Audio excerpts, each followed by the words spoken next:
सोच कर देखिए, अगर हमें ये पता न हो कि मिट्टी में किस पोषक तत्व की कमी है, तो हम सही खाद कैसे डाल पाएंगे? क्या सिर्फ खाद की मात्रा बढ़ा देना ही समाधान है, या फिर ये जानना भी उतना ही जरूरी है कि मिट्टी की सेहत कैसी है और उसमें किस पोषक तत्व की कमी या अधिकता है?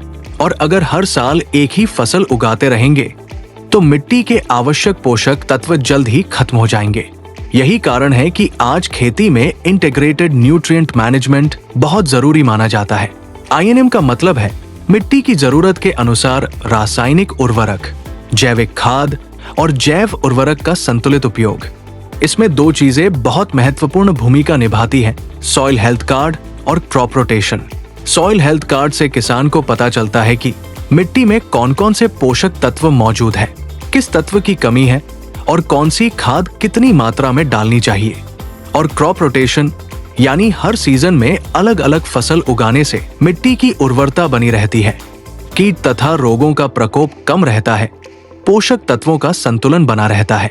जब किसान संतुलित पोषण प्रबंधन, INM, सॉइल हेल्थ कार्ड की सलाह और फसल चक्र अपनाते हैं तो मिट्टी स्वस्थ बनी रहती है, खाद का सही उपयोग होता है, फसल की पैदावार भी बेहतर और गुणवत्ता युक्त बनती है, अनावश्यक खाद की खपत कम हो जाती है और मृदा तथा जल प्रदूषण में कमी आती है, जिससे फसल उत्पादन की लागत में कमी आती है। स्वस्थ मिट्टी समृद्ध किसान की सबसे बड़ी ताकत है।